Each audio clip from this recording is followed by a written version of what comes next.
Lady K. Welcome and thank you for tuning in to Lady K Chat, a podcast that has been designed for divorced women to become a better version of themselves. Various subjects will be speaked upon, such as relationship, personal development, health and wellness, wealth building, children, and so much more.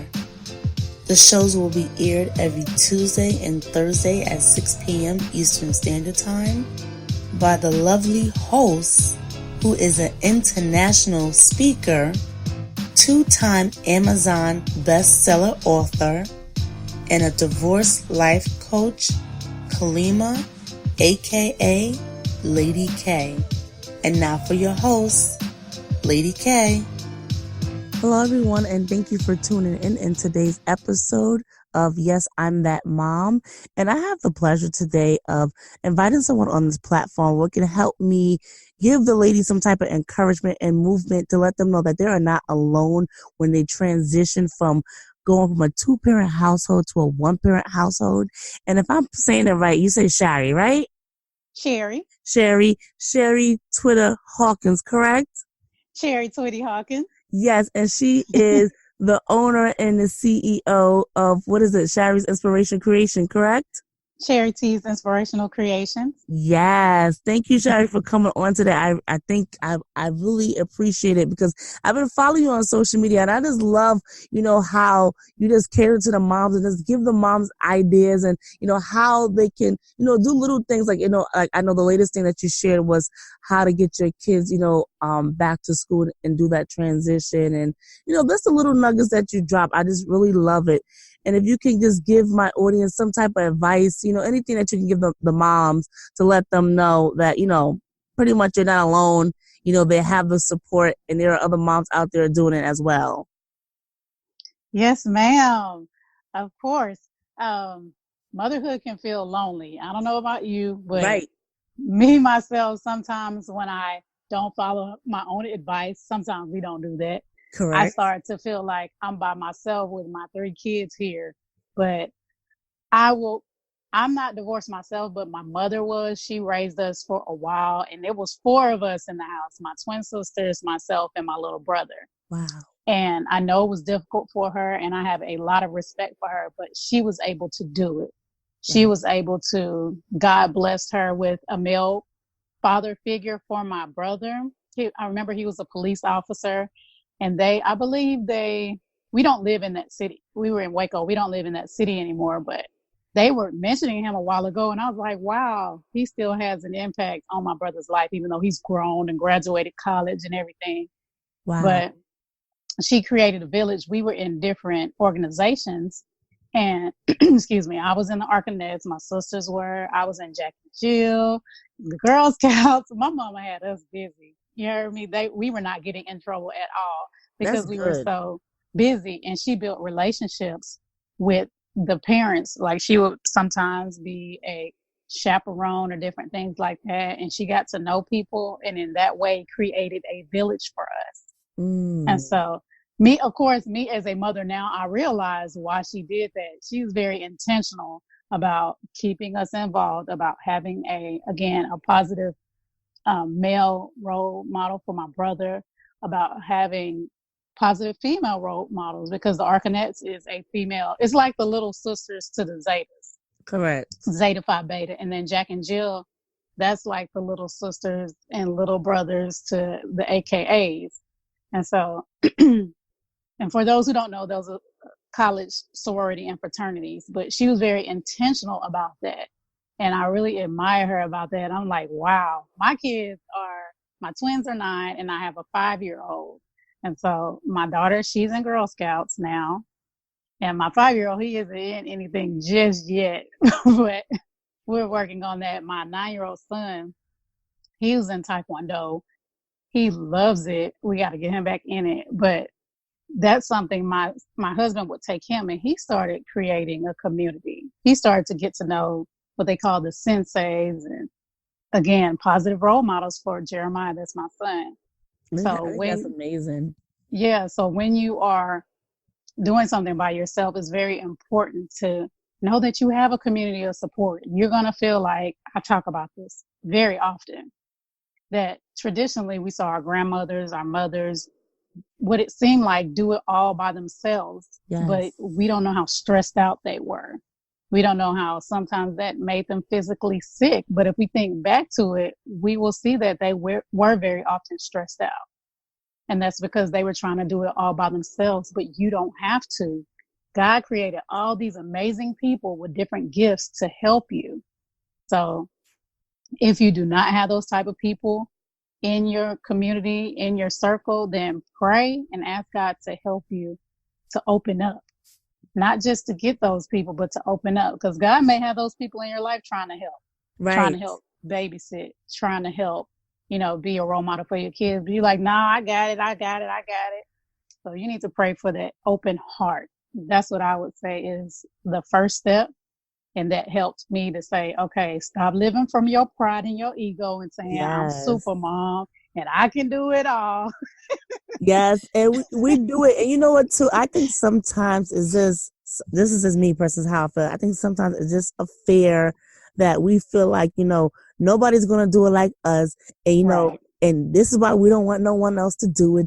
And then we'll do it. And it's like, well, you just created all that stress. You didn't even get the opportunity for someone to come in, because you're thinking, I'm mom. They like it the way I do it. I'm going to do the way I do it. And I don't like what nobody else does. It's like, come on, mom. You got to have some type of flexibility. Like you just said, you're stressed, but you're stressing yourself out more because you're not allowing the opportunity for someone else to help you out. Exactly. And you putting it on yourself. It's nobody else putting it on you. You putting it on yourself. And absolutely. No, they're not going to do it just like you. But there are so many people that have, like I mentioned, that have gifts that something that you may not particularly enjoy doing, correct, they may absolutely love to do. Right. Somebody might love to come in and clean your house. Ooh. Somebody might love. I would love that. Listen, I'm going to be honest. Let me tell you, I'm an honest person. I clean because I have to, not because I want to. Exactly. So my house, I will gladly accept that invitation, okay? Exactly. That's what I'm saying. That's me. I don't clean because I love to. I clean because I have to. But some people like that. Yes. They like to see, I clean up this room. I love the result. They love to sit back and see it. And that's something that's something God gifted them with. Exactly. And us, we feel like we have to clean our own houses, but you don't. If you don't have the funds to get the whole house clean, get somebody to wash your clothes and fold them. Right. Some people like to do that. I don't understand, but God bless you. Some people love to do that. We all have different gifts, seriously, though. And if we think about it, there's things we could delegate out to help. And that could be a part of your community. Maybe hiring somebody to come into your house, or washateras. They have services where you can drop your clothes off. I didn't even know this till my husband told me. You can drop your clothes off. They will wash them, fold them. You come pick them up. Right. And that could save you so much time. Right. And how us as moms, we like laundry is never ending. It's never fun. It's like you wash it, you fold it, they still sitting there from 2 weeks ago. Now you got to wash again. Like, what? Exactly. So, yeah, that's something to consider. Like I said, actually, like you said, talking about that undue stress stuff you're putting on yourself, you don't have to do everything. Right. You don't have to. And they're not going to do it exactly the way you do it. And that's okay. That's okay. Everything's not meant to be done. Now, nobody else needs to mother. Right. That's your job. Right. That's your job. But mothering does not mean necessarily washing the clothes, washing the dishes. Those are things around the house that need to be done. Correct. So that is so true. But you just said something so profound, and I hope it didn't go over people's heads. Is like you said, everybody has their own gift, right? So when you meet certain people, or when you come across people and you start to develop a relationship, you have to know how to place people in your life. And you really have to see, okay, oh wow, that person is good at that. And sometimes some people just can remind you, oh, if you need help, I'm good at this. listen to those key things. Right. Oh, hallelujah. You see that? It goes over to your head because somebody actually did that to me. And I was like, wait a minute. You said you're good at this? Wait a minute. Let me borrow you for a moment. And now right. I'm able to place that person in my life. And, they're able to help me with my business. And it's like, wow, at first, we thought, oh, it had to be a romance thing. No, it didn't. Then I realized, this person is a wonderful person, great personality. They're great in that area. Hey, you said you can help me. I'm going to let you do so. So it's like, it's the same thing applicable here. I think sometimes some people, they just overlook, they don't pay attention. And then sometimes they just be in their own world. Mm-hmm. God is showing you right there. They letting you know. Exactly. And then we're crying. And we're like, oh, God, I need the help. Well, he's like, I sent the help. You ain't using it. You ain't using it. Right. You're not using the help I sent you. Right. But like you said, going back in the days, how they said it take a village. I don't know what happened within over time, but it feels like if you speak to somebody else's kid, that the mother would get an attitude with you. And it's like, mothers, come on now. What happened to that? You can go to grandma's house and across the street, there go Miss Ruth. And Miss Ruth, everybody business on the block. You know what I'm trying to say? Yeah. It's like kind of somewhat. We don't have to fully get back to that, but can we kind of adapt to, embracing people and like you said, getting the help? Yeah. That's what I think when we get in that mindset of we do everything. When somebody else says something to our child, we take offense because, excuse me, who are you? Right. And, but that's again about creating those relationships because if somebody I don't know says something to my child, which if I feel it's out of the way, I'm going to look at them crazy too. Exactly. But if I have a relationship with them and I know they're looking out for the best of my child, then that's when I need to hush. Right. And go, that's how, if you're a single mom and you're going to have a father, a male figure in your son's life, you're going to have to allow him to speak to your son and say certain things to him that you may not even know how to say or how to get across because you're a mother. So that's again, putting that ego aside and knowing, okay, this is what I asked for. I wanted a male figure for my son to look up to, so I'm going to have to let him do that. That's kind of something I learned in marriage. I had to learn how to let my husband be the dad, because sometimes, that mama bear be like, don't be talking to my son like that. That's don't right. talk to my daughter like that. That's right. We're all guilty. I'm guilty too, so don't feel alone. I'm so guilty. When I was married and, my husband would interfere, I'd be like, no, that you're too hard. And he's looking at me like, Kalima, let me do this. I got it. And I'm like, maybe. I love it. So I'm so good. I think we all go through that. But like you said, I think it takes for you to put on your big girl's panties, and to evaluate, like, you need this help. And like you said, put your ego to the side. Yeah. Anything else you want to tell the ladies? You got this.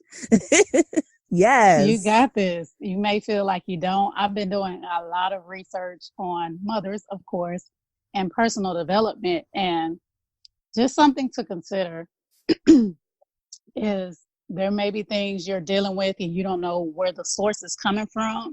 I always say to pray first and ask God to reveal it to you. And sometimes we think, oh, that's just the way I am. But a lot of things are rooted in the way we were brought up, or something traumatic that happened to us when we were young, or the way we were spoken to. So if you find yourself telling yourself negative stuff, one thing I learned from listening to this book is very often the words we say to ourselves that are negative or positive is what we were told when we were younger.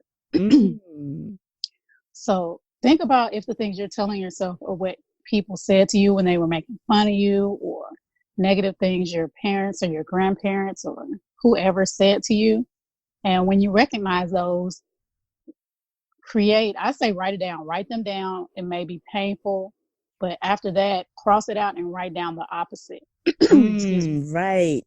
And I encourage you to do the same with your kids. If there's things, my daughter, she deals with anxiety a lot. When she is angry, she goes to like another level. When you see her, she is the sweetest, and I love her. She's the sweetest, most enthusiastic. She loves to help people. Somebody asked me, was she an empath? And I really need to look it up. You know, And it's funny. I'm sorry, I don't mean to cut you off, but it's so funny that you said empath, because I was speaking to my therapist about my son too.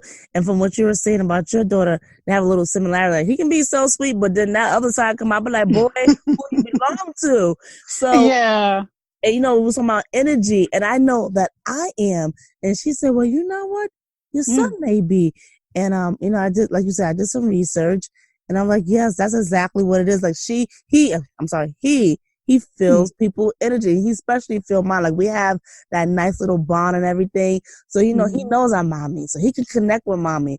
But if you come across him and he not feeling your energy, he'll act like he don't even know you. He'd be like, nah, I can't talk to you. I'm not feeling your energy. But yeah, it's just so amazing. Kids are amazing. Yeah, it is. So but amazing. She like, if somebody's feeling down or something, or if somebody's hurt, she is like super concerned and trying to help. And I'm like, oh, that is so sweet. And she, like I said, she has this bubbly personality, but when she gets angry, she says negative things about herself. Wow. She starts to, sometimes she'll pop herself in the head. I'm like, ooh. I'm telling you, it's like the total opposite. Right. And so I started having her, what I suggested is, like, if she does something, I teach her to say the correct words. Okay. Like, if, I don't know, if she hits her little brother or makes him mad, and I say, you know you're not supposed to do that. I'm so stupid. I said, no, you're not stupid. You know what is the definition of stupid? And when we talk about that, or she says she doesn't know, I say you need to go look it up, because you're not using the right term. You can say, teaching her how to express herself correctly. Correct. You can say, I am angry. I am mad at myself because I messed up. So eventually, she's still a work in progress, but she'll say, I feel like I'm dumb because I did something I wasn't supposed to. I said, okay, then. You know, it's good that you're becoming more clear about that, because otherwise she would still be saying, I'm stupid. I'm a horrible person. I'm the worst child. And I said, no, you're not. You need to say the correct thing. Or I'll say, you're not following instructions. You're a very smart girl. Don't say you're dumb. Yeah. I love that. I love how you took the time to correct her and to actually sit there and talk with her, because you know what? I know sometimes back in the day, like, you know, they didn't do that. Like, you know, a lot of parents, they either yell at their kids or they, you know, you go get the switch. And I understand sometimes tough love, you need it, but everyone's different. And one thing too, I always say about parents, you have to know your child. I think that's really big, knowing your child and knowing what they need at that moment. And also, too, parents, going back to what we say, Chari, about, you know, needing help. How come sometimes you don't want an outsider like a behavior health specialist? Because that's that I'm doing, you know, because I realize, you know, I have two sons. I have a 16-year-old and I have a 4-year-old. Now the 16-year-old, I had him young, so I had to learn some things. But now that I have the 4-year-old, you know, my approach is a little bit different, and I'm open to outside. So it's like I'm having a behavior therapist, you know, work with me, you know, and give me techniques. How can I help him in his, you know, when he gets to that stage of being out of control? And I think that's helpful, because think about it. If you don't specialize in the area, how can you help that person? Right, because you're just going to do what you were taught, and what you were taught may not help your child. Exactly. And one thing, you said something too. You said something about having old ways, and I did a story on this before, and I confronted myself and said I was a yeller at one point, because that's how I grew up. I grew up in a house full of yellers, and I realized, you know, they don't want to hear you. When you yelling at them, they don't hear you. They actually tune you out. All they hear is blah, blah, blah. Exactly, because I used to do that to my mother, but I learned I needed to stop yelling. So I no longer, even if I do have my moments, I don't say I'm a yeller. I said I was a yeller. Because I'm putting that past tense. Right. But I'm so much better, and I'm working on it. And I'm like, you know, I want to encourage other parents that sometimes maybe you need to change your parenting style. Research. That's something I recommend. Research parenting styles. There's different parenting styles. I need to do a Facebook Live or something on that. That would be And there's awesome. different, okay. That would be There's awesome. different types of parents. There's parents who are overprotective, Right. parents that are, I don't know the terms right now, but one kind of like being the friend and letting you get away with everything. I did read about that. I know exactly one what you're that saying. is, I guess they're kind of balanced, kind of like what we want to be the ideal parent. You have rules, but you also have where we talk to you and try to, like, kind of like I suggested, where you talk to the child and have them talk through their feelings. Right. Because if you don't, something, backtracking, I guess, a little bit, something that when I learned how to do that with my daughter, I learned how to do that. That's not something that was done with me. Wow. But I was researching how to deal with a child who has anxiety or says negative things. And I said, teach them how to say the right words, how to express how they feel. And so that's how I learned that. And I listen to podcasts, I read books, all types of stuff. And something that somebody pointed out to me, our job is to teach our children how to deal with their emotions in a healthy way. Because if they don't, they're going to be 20, 30, 40 years old reacting in an immature way because they were never taught. Absolutely. And that's how to process. That's the case with a lot of adults now. Mm-hmm.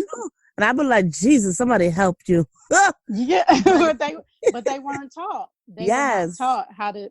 They were told to, like you said, be quiet. Don't do this or don't do that. And like my son, he'll cry, and I say, I give him time, and then I say, okay, you already cried. Come on, let's move on to the next thing. Right.